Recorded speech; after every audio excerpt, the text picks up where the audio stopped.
Olá, amigo e seguidor. Seja bem-vindo à nossa live diária da Reflexão Matinal, onde eu convido você para irmos em direção ao nosso coração, para lá, como jardineiros espirituais, elevar templos às nossas virtudes, fazendo com que elas cresçam, floresçam, frutifiquem e esses frutos alimentem a nossa jornada em busca da felicidade. E como estamos em jornada, ainda temos defeitos e vícios, os quais temos que arrancar do nosso coração. Se não pudermos arrancá-los como erva daninha, temos que enterrá-los bem fundo para nos prejudicar o mínimo possível. Hoje, ainda continuamos na análise da célebre passagem a respeito do óbolo da viúva.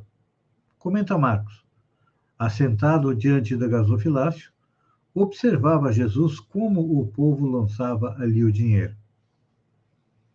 É importante lembrar que Jesus não estava a observar o tamanho da doação que as pessoas se punham a lançar dentro daquele vaso. Segundo Marcos, a sua atenção se prendia ao modo com que, independente da quantia, o dinheiro era ali depositado. Então, Jesus se preocupava com o quê? Com a intenção que motivava o gesto e não sobre o gesto em si mesmo, porque todo gesto que nós fazemos, ele primeiro é pensado no nosso cérebro, onde o espírito comanda. E ali Jesus nos falava a respeito da caridade, que depois a doutrina espírita veio nos esclarecer um pouco mais. Até então, o que você sabia, o que você pensava de caridade, era quase que única e exclusivamente a distribuição de dinheiro. O rico doou bastante. A pobre viúva doou só uma moeda. Mas, de acordo com Jesus,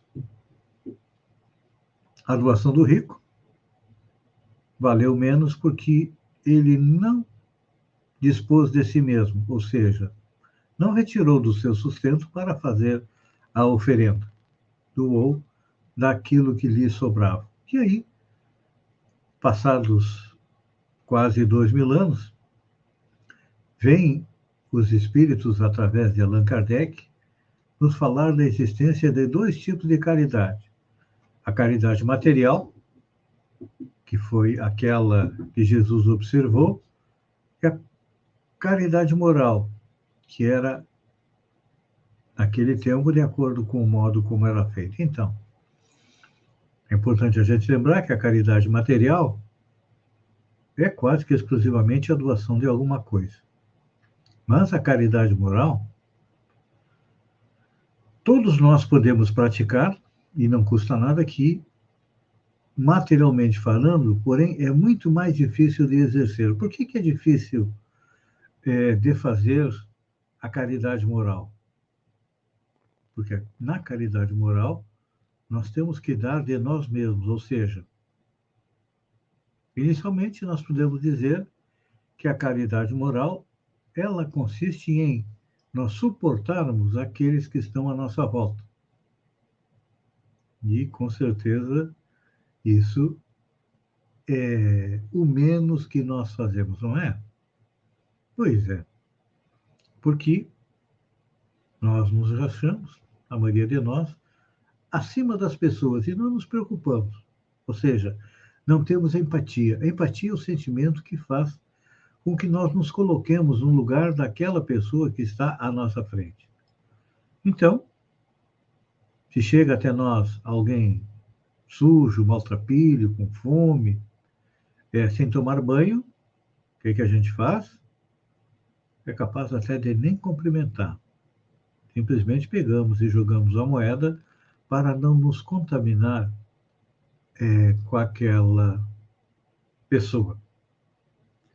Tem também, dentro da caridade moral, um outro tipo de caridade, que é nos calar deixando que outro mais tolo fale do que nós. Às vezes as pessoas me perguntam, Feijão, por que tu não responde aqueles que te xingam nas redes sociais? E eu respondo, eu preciso descer até o nível deles? Eu posso me manter aonde estou e aguardar pacientemente que eles cheguem até onde estou, compreendendo que cada um tem direito a ter a sua opinião e ela tem que ser respeitada. Mas também cada um tem que respeitar a opinião alheia, mesmo que esteja errada, sem brigar, sem xingar, sem atacar ninguém. Isso faz parte da caridade moral. Também é um gênero de caridade. Outra coisa, saber ser surdo. Quando uma palavra trombeteira escapa de uma boca habituada a encarnecer.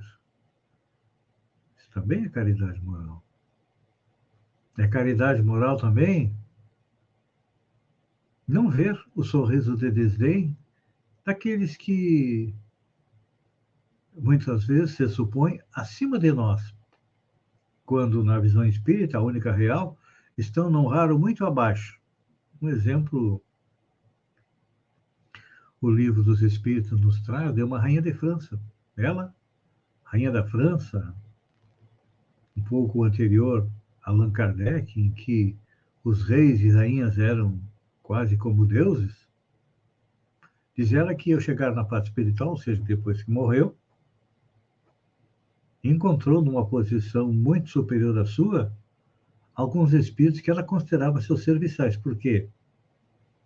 Eram espíritos que já tinham uma evolução moral muito maior do que a dela e ela simplesmente se mantinha como uma rainha, esperando que todos a bajulassem, que todos se curvassem a ela. E, chegando na parte espiritual, ela percebe diferente, que lá na parte espiritual, cada um é visto de acordo com a sua evolução espiritual. Então, muitas vezes, um daqueles funcionários públicos que limpam as ruas, os garis, são espíritos muito mais elevados do que um prefeito que está sentado na cadeira, que tem a caneta na mão, que pode dispor da verba a seu bel prazer. Normalmente, aquelas pessoas mais simples são espíritos mais evoluídos que, quando os dois desencarnarem, provavelmente o prefeito, o secretário vai precisar da sua ajuda, e aqui na Terra acreditam que são o rei da cocada preta, o ó do borogodó. E aí nós percebemos o quê? Uma outra característica dos bons espíritos, que é a humildade, que faz com que pratiquemos a caridade moral, suportando aqueles que se acham superiores a outros. Então, rapidamente, aqui nós vemos o quê? Dois tipos da caridade. A material, que é mais fácil de fazer. Nós precisamos só de dinheiro ou dispor de algum bem. Já a caridade moral, essa é difícil, porque nós precisamos ter evolução espiritual para fazê-la. Pense nisso, amigo e seguidor. Enquanto eu agradeço a você por ter estado comigo durante esses minutos, fiquem com Deus e até amanhã, no amanhecer, com mais uma reflexão matinal.